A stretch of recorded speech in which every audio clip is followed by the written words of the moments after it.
So this is Jackie, and I am here with Jo of Jo Pass. How are you doing this afternoon? Pretty good.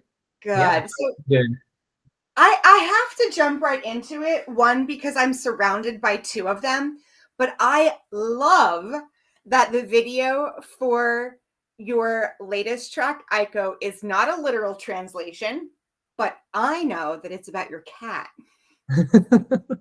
I love it because I'm surrounded by two of mine. Um, Um, with Was it a conscious choice to make the video kind of discordant from the intention of the song?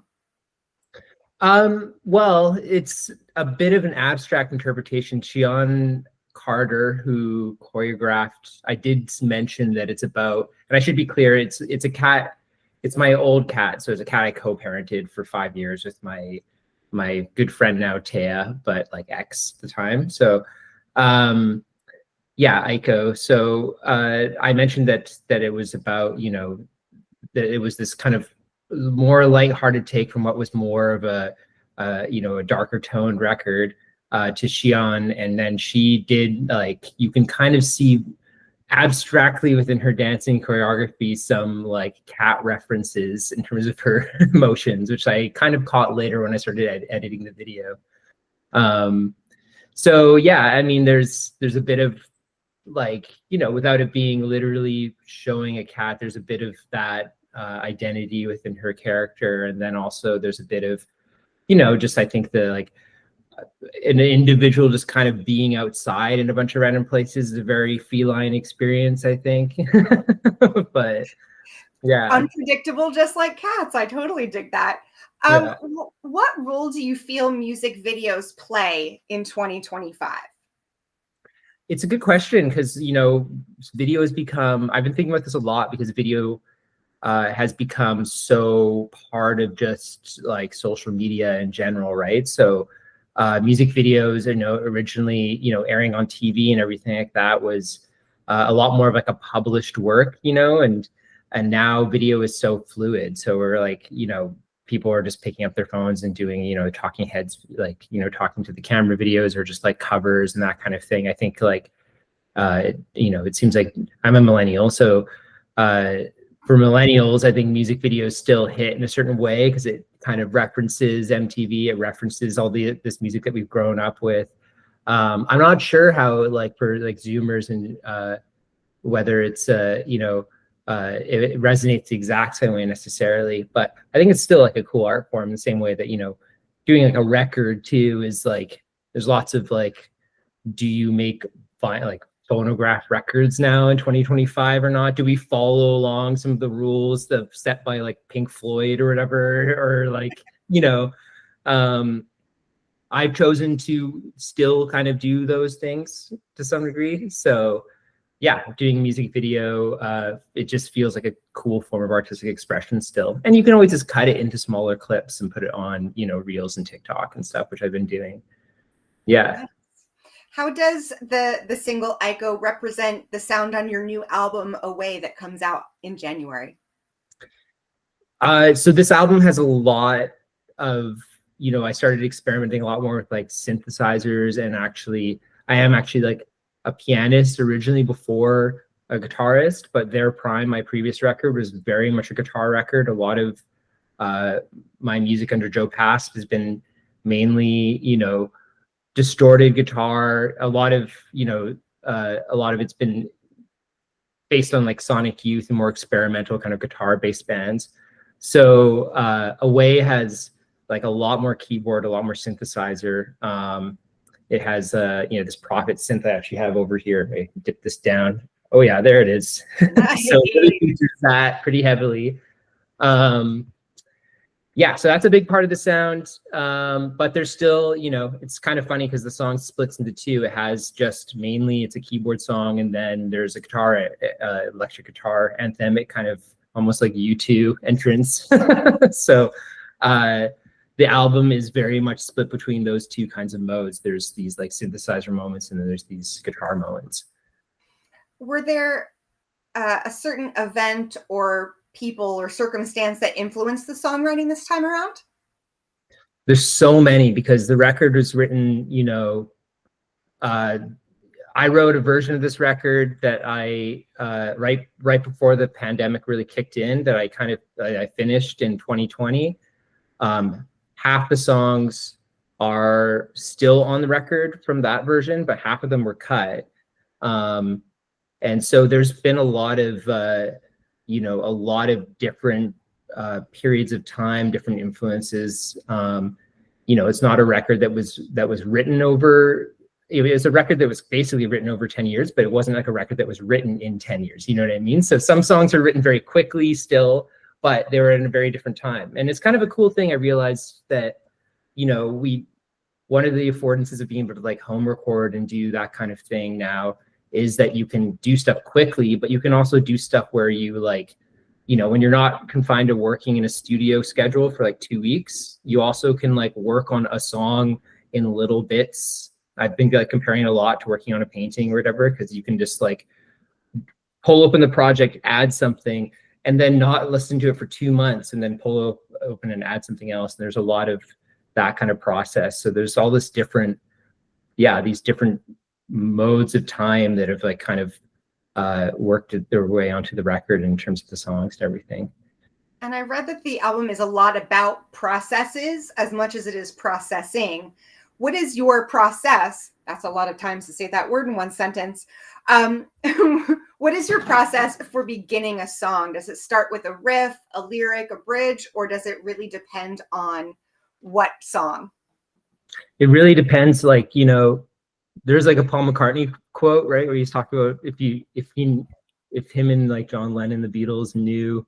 So it's kind of cringe to talk about the Beatles, but whatever, I'm gonna do it. But if they knew how the one like trick, to writing the song, then they would just do that every single time. But every time you think you found that trick, you try to replicate it for the next one, it like doesn't work, right? So their songs, like Aiko is specifically a funny one. That sound just literally kind of came into my head, and I was like kind of singing it, and then spent a long time trying to like bring out what I was basically hearing, this weird sound designy sound that's in the song. And I could totally hear the bass line, I could hear the groove, and that just like came to me. I was like in the shower, and I like sang it to myself, and then like did a like total like inspiration strike, run upstairs and figure out how to write out what I was hearing.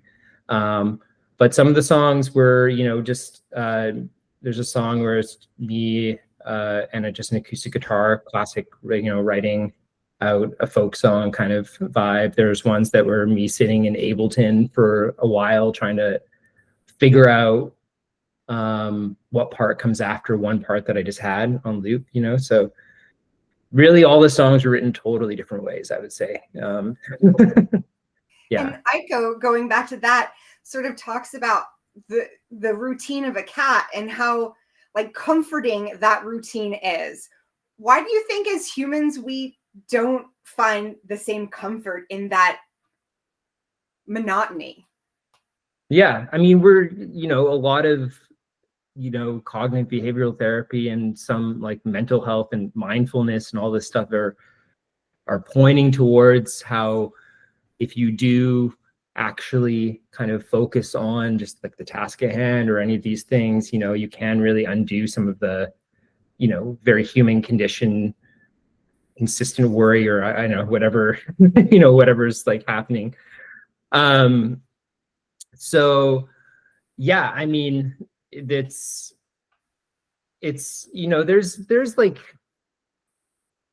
I think that's one of the reasons why it was a pandemic song. So it was me like kind of zeroing in on how little my cat at the time really noticed or cared at all about what was happening in the world. And that it really was like immaterial because their routine kept repeating. And I realized, for me, that was the same. A lot of it was just like, with the exception of the actual like getting sick or having that actual like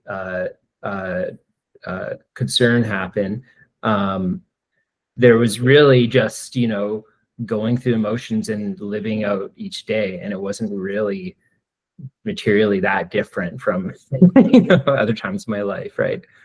So it was comforting to zero in on that, and I think that's why pets are just like generally comforting for people too, because they have their concerns are so you know, basic but understandable too and relatable, because we have the same things. There's hungry and tired and all these different things, right? Basic needs. Absolutely. Yeah. Absolutely. Some people, and you definitely address different aspects of your own processes with mental health. Some people are very open about it. Some people are very private. How do you protect your mental health while also being vulnerable in your music? Yeah, I mean, I think there was also a lot of, I've had this record sitting around, uh, and you know, I would say it's not been easy to work up to the place where I was like, okay, am I ready to like do this? Where I'm going to just like talk about how like be vulnerable in that way, you know, and work through all the things where I'm like, do I care? Am I going to seem like a baby or something, you know, or whatever? Like all those different kinds of negative self-talk. So there was a lot of like time and just preparation for that. I think like, you know, at a certain point too, uh, you know, I just do just generally feel better. I think a lot of the things I've done just have like worked. So that's nice. And also, um, I think it's kind of lost my train of thought here, but I think when you actually write, we also every time you write music or write songs, there's like it's still theatrical, right? Or whatever. Or it's like there's I'm putting things into songs and then that's the song and it kind of is no longer part of myself anymore, right? Especially when it's like just out in the world, right? So um it's a way to be inspired to create something, but it's not necessarily like I'm totally heart on my sleeves like every single time telling people exactly what's going on. And also because it was over such a long period of time, these are just different modes that I was in at different periods, and you know, I've moved like through them and past them and everything. So yeah. I'm sure even just the acts of writing and creating is cathartic in and of itself along the way. I really notice how your songs have a lot of layers. I'm curious how that translates to a live performance. Yeah, I mean, I try to um represent, like I have a lot of um definitely for the upcoming live performances, there's going to be a lot of me really trying to stay true to the recordings, because you know, I really have like a lot of reverence also with other people's bands that I play in. I'm often like, you know, it's nice to have different versions, but I really like to respect. I have a lot of reverence for the recording process and what people come up with in that process, because you know, sometimes things are really, really, you know, refined and thought about quite a bit, and it's really nice to like at least at the start have like a pretty direct representation of everything that's happening within the recording. So live, it's, you know, I have kind of two different live bands. One's a trio where it's all guitar based, and then we do use some backing tracks for some of the synths and some of the program sounds and stuff like that, some of the producery sounds. And then I have a fourth piece where everything is just live, and we have someone triggering some of the backing track sounds a little bit, because keyboards are funny, and I can say this as a keyboardist, it's kind of not a real instrument all the time because you're always triggering sounds. But anyways, that's controversial. But yeah, so you know, I often write thinking about how things are going to happen live, so I don't get too far out. This album, I definitely let loose on that a little bit because there's also like strings and some horns and stuff. So there's not always going to be like a, you know, a violinist or a bass clarinet player live, but I generally think about how things will translate into the live performance whenever I'm just like recording too. Is there a chance that there'll be some other live musicians like you just mentioned in a set? Like, oh, definitely. You mean other than myself? Well, Yeah. you mentioned like the horns and the clarinet. Is there a chance that that's going to come up in a performance? Yeah, I mean, I did ask the bass clarinetist Andromeda Monk, if you're hearing this, get back to me about playing for my record release. Nice. She's amazing, and you know, I maybe her hesitancy is that she has moved into more you know, feedback mixer and synthesizer territory with stuff. It's because it was years ago that we did some of the saxophones and woodwinds on the record, but definitely, I think that there's going to be um, some more of that. My bassist, my East Coast bassist, Eliza Niemi, is also a cellist, and so there's been talks about us adapting some of the bass clarinet parts for cello too for the live performance, which makes a lot of sense and it's going to be cool. But very cool. How do you think? And I know you're probably, well, you do have some shows coming up. What am I talking about? How do you go about selecting songs now to make a set list? What is that process like? Yeah, I mean, I'm trying to keep. It's nice that now this album is announced because I have played a lot of these songs live. Some of the songs I haven't played live at all yet. So now the album's announced, a lot more of those songs are going to be included.